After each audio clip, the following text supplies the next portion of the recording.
మిత్రులందరికీ నమస్కారం. ఛానల్కు స్వాగతం. అందరూ బాగున్నారనుకుంటున్నా.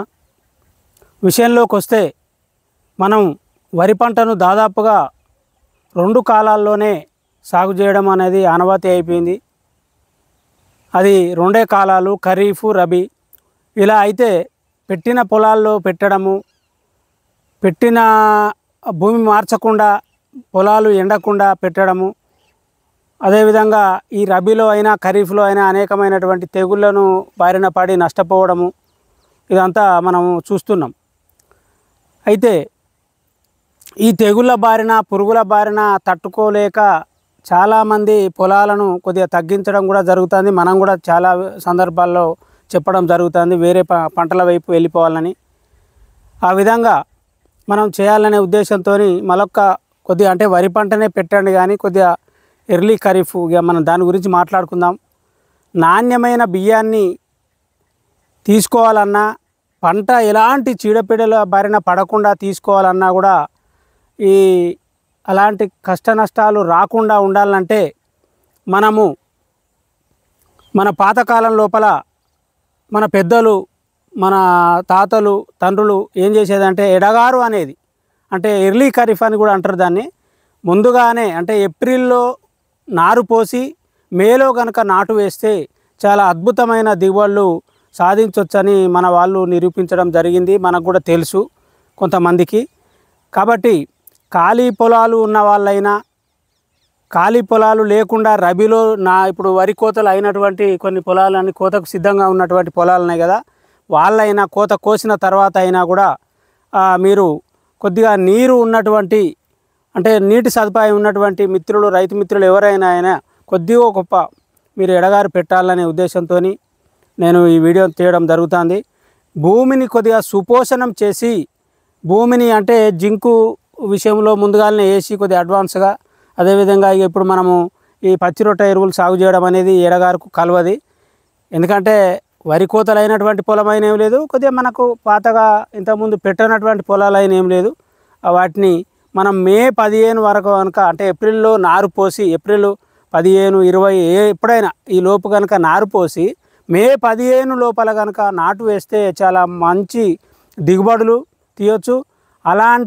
ఎలాంటి మందులు కొట్టకుండా, ఎలాంటి ఎరువులు వేయకుండా మనము ఈ పంటను చాలా ఘనంగా పండియొచ్చని, అదేవిధంగా ఇంతకుముందు దీనిని వేసేటటువంటి అంటే ఈ పొలాలను మనం సాగు చేసేటటువంటి ఇబ్బందులు బాగుండే. ఏమి ఇబ్బందులు అంటే వర్షాలు పడేది టైంకు జూలైలో వస్తుంది, ఇది పంట కోతకు జూలైలో వస్తుంది కాబట్టి అప్పుడు విపరీతమైన వర్షాల వల్ల అప్పుడు మనం చేతితోని మనుషులతోని కోయడము, పడుగు పెట్టి ఎడ్లతోని పశువులతో తొక్కించడము, ట్రాక్టర్లు వచ్చినాక ట్రాక్టర్లతోని బంతి తిప్పడము, ఇదంతా వర్షాలు పడుతుంటే ఏంటంటే పెద్ద సమస్య అయ్యేది.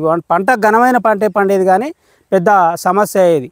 అయితే ఇప్పుడు ఏంటంటే ఎన్ని వర్షాలు పడ్డా, ఎంత ఇబ్బంది అయినా కూడా మనకు హార్వెస్టర్లు, వివిధ రకాల హార్వెస్టర్లు అంటే నీటిలో నడిచేటి అయినా, లేకుంటే 4 వీల్ వేసి బురదలో నడిచేటి అయినా, అదేవిధంగా ఒకవేళ దేవుని పుణ్యాన మనకు వర్షాలు పడకుంటే ఈ బీడు మీద నడిచేటి అయినా హార్వెస్టర్లు అందుబాటులో ఉన్నాయి. కాబట్టి ఏంటంటే మనకు ఈజీగా మనం పంట చేతికి తీసుకోవచ్చు.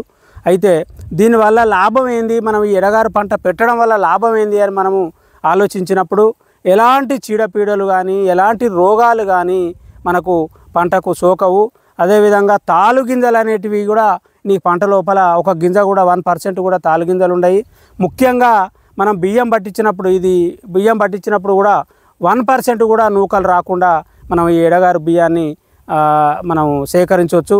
అదేవిధంగా ఈ బియ్యము ఏడాది పొడుగునా తినడానికి చాలా రుచిగా, ఎడగారు బియ్యం అంటే నాకు తెలిసి మిల్లర్లు అయితే వాళ్ళు ఒక మీదపడి మన దగ్గర కొనుక్కపోయేటటువంటి ఆస్కారం ఉన్నది. అదేవిధంగా కోతలప్పుడు కూడా ఎలాంటి వర్షాలు పడ్డా మనకు ఎలాంటి నష్టం జరగకుండా మనం పంటను కాపాడుకొని చేతికి తీసుకొని మార్కెట్లో అమ్ముకోవచ్చు. ఇంకొకటి పెద్ద విషయం ఏంటంటే పచ్చొడ్లు కూడా మిల్లర్లు కొంటారు. పచ్చొడ్లను కూడా మనం ఒకవేళ వర్షాలు పడతానే అన్నా కూడా ఆ పచ్చొడ్లను తీసుకుపోయి మనం పచ్చివాటినే కోసుకుంటేనే ఆ ట్రాక్టర్ల ద్వారా తరలించి ఆ మిల్లర్లకు అమ్మితే కూడా మనకు డబ్బులు అనేది 2100 కూడా కొన్న సందర్భాలు ఉన్నాయి. ఇప్పుడు ఈ మధ్యలో ఇప్పుడు కోతలైన వాళ్ళు అంటారు చాలా, అంటే బియ్యం ఒడ్లు కరువు ఉన్నాయి అనే ఉద్దేశంతో 2100 ఏదో నిన్ననే పేపర్లో చూడడం జరిగింది. అంటే మనకు వడ్లు పోవు అనేది, ఎడగారు పెడితే వడ్లు మనకు మార్కెట్కు పోవు, అమ్ముడు పోవు అనేటటువంటి ఎలాంటి బాధ లేదు. కాబట్టి మిత్రులు, అంటే అవకాశం ఉన్నోళ్ళు ఏదో విధంగా ఏదో వైపు మనం ఖరీఫ్ వచ్చేదాకా, జూన్ వచ్చేదాకా చూడకుండా, అప్పుడు చీడపీడల బారిన పడకుండా మీరు ఈ ఎడగారు అనేటటువంటి పంటను కొద్దిగానైనా పెట్టి, ఒకవేళ మన ఇంటి మందమైన బియ్యం మందమైన పెట్టి ఘనమైనటువంటి దిగుబడులు సాధిస్తారనేటటువంటి ఉద్దేశంతో తీసినటువంటి వీడియో ఇది.